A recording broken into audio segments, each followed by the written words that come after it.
However, behind closed doors, the Freemasons were free to indulge in the secret rites and rituals handed down to them by their ancestors, and these became the basis of their levels of membership, called degrees. The Freemasons were not content with power in Britain alone. Their ambitions were far greater. In the years to come, the world would witness Europe and America being plagued by wars and revolutions, each more devastating than the other. However, these would not be as commonly believed, the spontaneous effects of a downtrodden people, but in fact schemes created by the exclusive feud driven by hunger for absolute power. All this would take place from the very country from which they had fled centuries earlier, and would become the base for their global domination. In 18th century France, the majority of the population was very poor, whilst the aristocracy and royalty lived a life of luxury and extravagance. There existed a wide gulf between the two classes. The Freemasons would use this to make the pledge for power, resulting in the biggest upheaval in French history. The Masons took advantage of the growing atmosphere of anger amongst the French and used it to achieve their own aims with a carefully planned propaganda war. They completely controlled the media system and used it to sway the tide of public opinion. The newspapers were geared into calling for the end of the monarchy and the establishment of a society based on liberty, equality, and fraternity. The Masons' vast amounts of wealth were used to influence the political landscape of France. Politicians funded by the Masons promoted the Masonic ideology. The secret lodges of the Masons were open to members of the French army. High-ranking officers and generals were indoctrinated to the Freemasons' way of thinking. With the people, the politicians, and the military of France under Masonic control, the Masons could finally strike.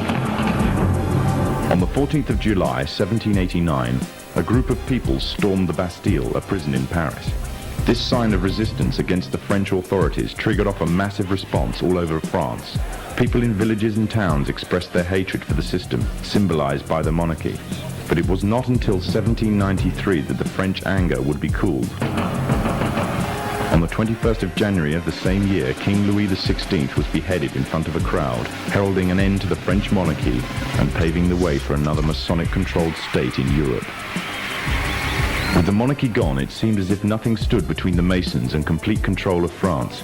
However, what took place would leave the Freemasons in a serious dilemma, and what was to come next was not exactly in accordance with the Masonic plan. A young soldier by the name of Napoleon Bonaparte was about to lead France into a bloody war with Europe, and instead of dancing to the Masonic tune, Napoleon declared himself the Emperor of France. Napoleon was forced to abdicate from his throne in 1814 and was exiled to the island of Corsica. However, in 1815, Napoleon arrived in Paris again, raising a new army ready for a fresh war in Europe.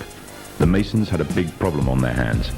Britain and her Masonic allies could not afford to maintain a long-term war against Napoleon without risking bankruptcy. Help came from an unlikely source. Nathan Rothschild was the head of a leading banking family, but because of their status as Jews, they were forced to work from the shadows of others. Rothschild seized the opportunity to liberate his people and offered a loan, demanding in return recognition of the Jews as equals to their European counterparts, and the right to openly do business. If the Masons refused, the money could always go to Napoleon. The Masons had no choice but to accept. In 1815, British, Dutch, and Prussian soldiers landed in Waterloo, Belgium, where they met Napoleon's forces and defeated them. Napoleon was captured this time, never to return. France was finally under Masonic control. Thought he was invincible. This is where he made his big mistake. When he attacked, Russians skillfully retreated into their own country. They lured him on. He reached Moscow to find it in ruins. Laugh. Aye, sir. You. Come here. With that piece of paper.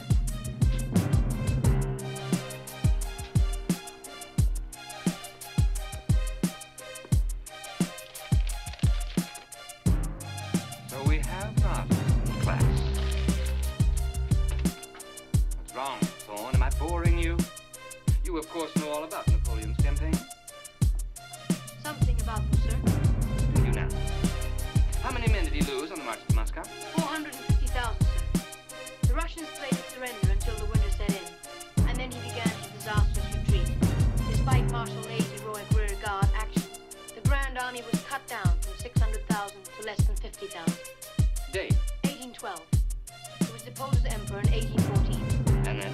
After a brief exile in Elba, he returned to France and began the so-called 100 Days' War until he was defeated at Waterloo. A date? 1815. Let's stick with dates. So on the Emperor's death? 1821. Battle of the Nile. 1789. Trafalgar? 1805. 30 Years' War. Start or finish? Start. 1618. The Black Death. 1334. Abraham Lincoln's death. 1865. Charles I. 1649. Oliver Cromwell. 1658. Thomas More. 1535. Thomas Becket. 1170. The Black Prince. 1376. Jean-Paul Marat. 1793. Danson's death. 1794. William McKinley. 1901. Death of Socrates. 399 BC. Aristotle. 322 BC. Alexander the Great. 3 BC. Sir Francis Drake. 1596. Julius Caesar. 44 BC. Roosevelt. 1945. Richard III. Born.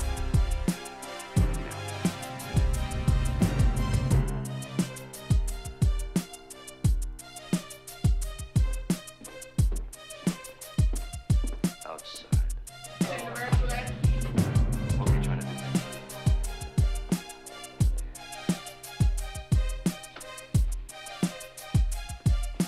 What were you trying to do? I was just answering questions, Sergeant. You were showing off. No, I just knew all the answers. Somehow I just knew them all.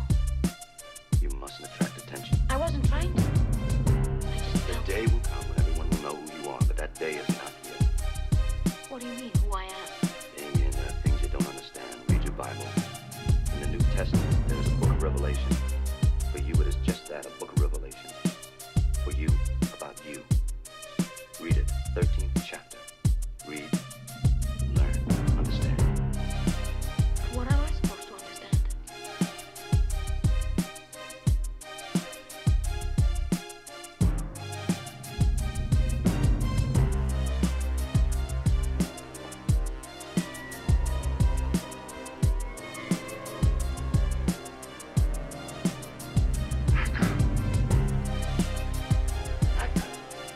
Come here.